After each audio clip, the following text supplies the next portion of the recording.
mukomeje gukurikirana Moise Gospel TV. Igihe cyari kinini tutongera kuganira ijambo ry'Imana, ariko twaje ngo tuganire ijambo ry'Imana.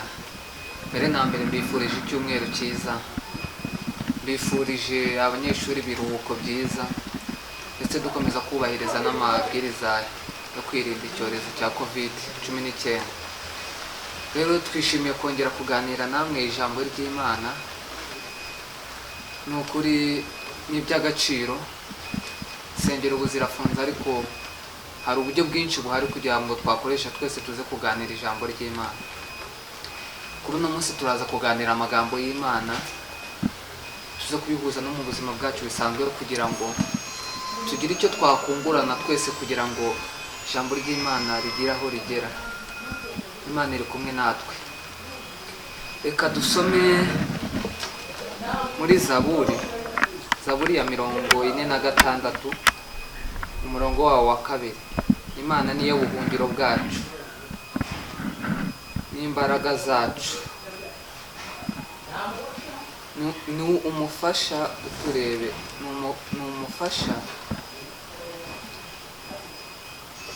umufasha utuburira kuboneka mu byago no mu makuba. Nicyo gituma tutazatinya naho isi yahindukaho, imisozi yakurwaho ikajya imuhengeri, naho amazi yaho yahorera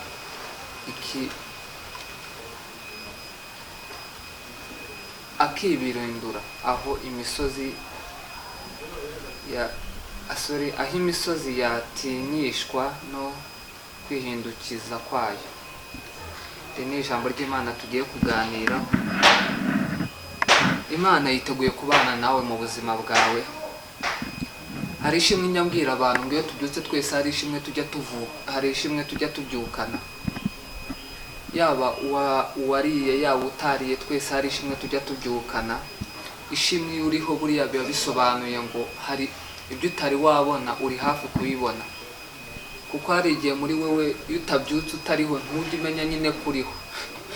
Iyo muri wewe utari wamenya ko imbaraga z'Imana zakuzindukije amahoro kuri wewe, ntushobora kumenya, ntushobora no kubona ibitangaza by'Imana. Rero igihe wabyutse ukumva uri muzima muri wewe, iryo niryo shimwe rya mbere, niryo shimwe riruta ibindi tujya dusaba ku Mana. Ariko abantu ntitujya turitekereza ngo turishimire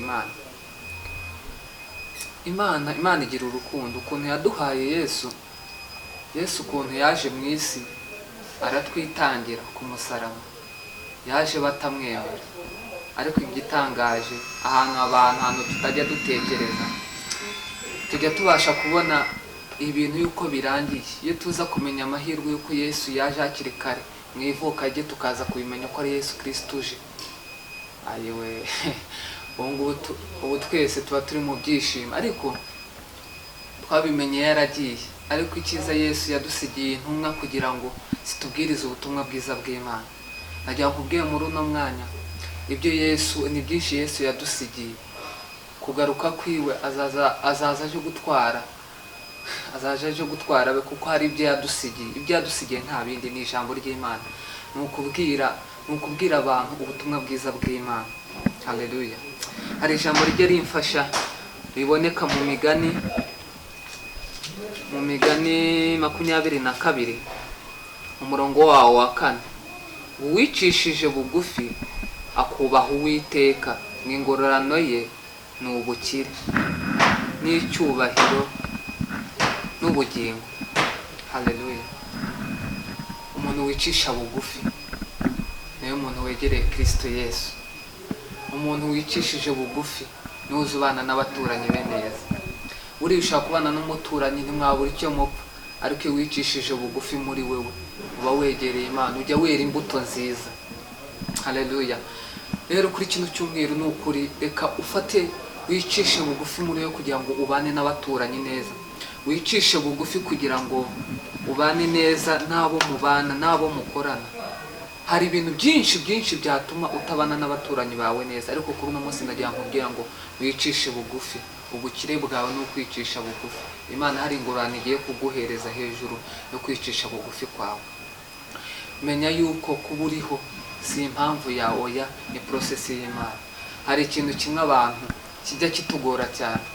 Imana yaguhaye isezerano, abantu hari igihe tuze tuvuga ngo rirarangiye. Oya, isezerano urarirwanira kugira ngo rize ryuzuye. Mwibuke Samusoni yari afite isezerano ry'imbaraga, ariko kuko yabirenzeho imbaraga ziwe, yego byarasohoye, ariko yaza kubimenya aba yarirenze Delila.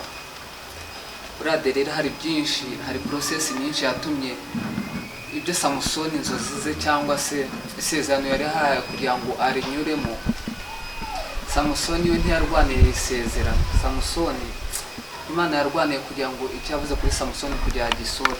Rero najya nkubwiye mu buzima bwawe ufite ba Delila benshi bari gutuma isezerano ryawe ritabasha gusohora. Nta kindi, tera ba Delila umugongo, werekeze ibiganza byawe, werekeze ubwonko bwawe, bwerekeze ku isezerano. Isezerano ry'Imana rizaza ryuzuye.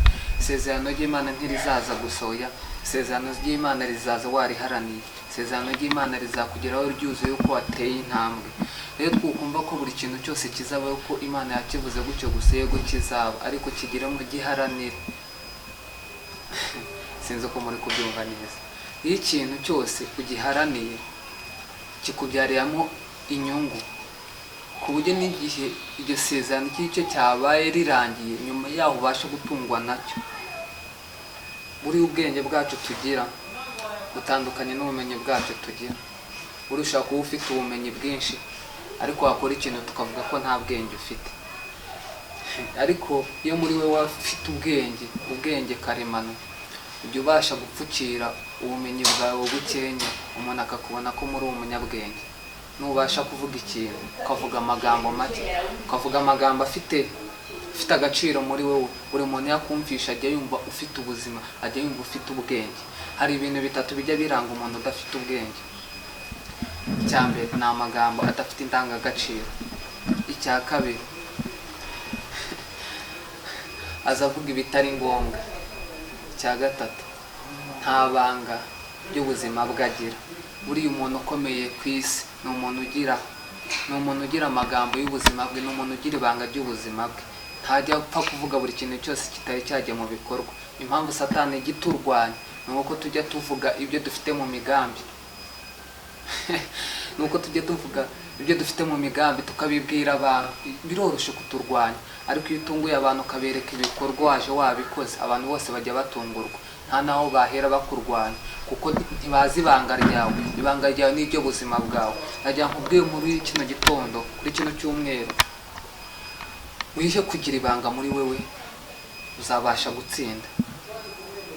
Kandi uzaharanire kugira ubwenge, uzaharanire kumenya.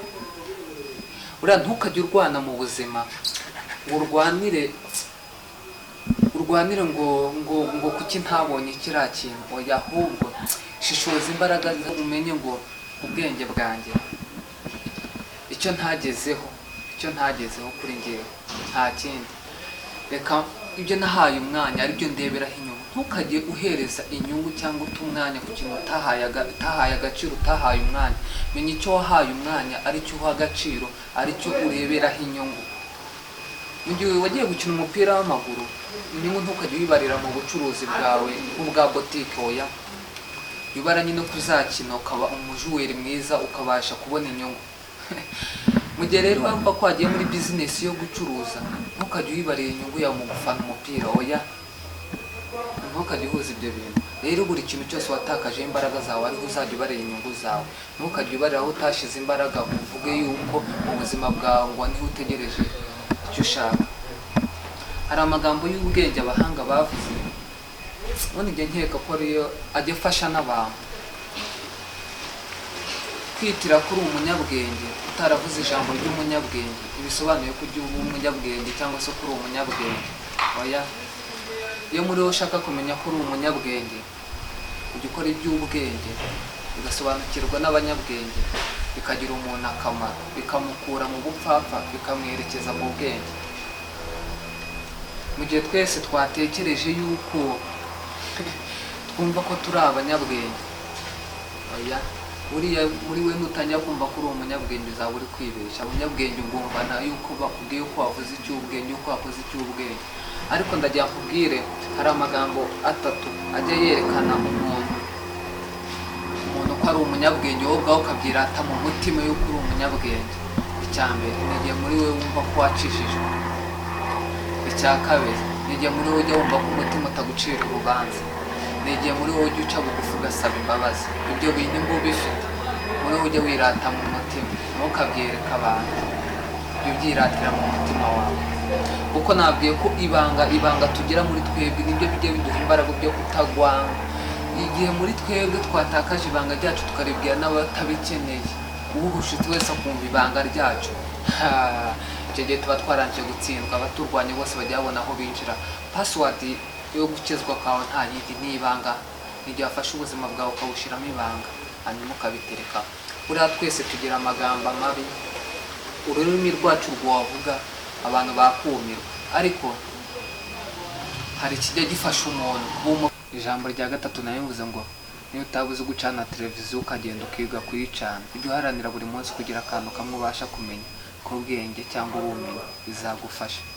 Ijambo rya kane, muri we ni igihe wabasha kumenya yuko uri umutsinzi, ugaharanira gukora ikintu cyatuma utsinda. Ntukajye utekereza ku mbaraga z'ibibazo ufite byakunaniye, ahubwo utekereza ku butsinzi kugira ngo ubashe kumenya icyo ushaka kugira ubashe kugera mu butsinzi. Ijambo rya gatanu, muri wowe ujye uharanira gushima Imana.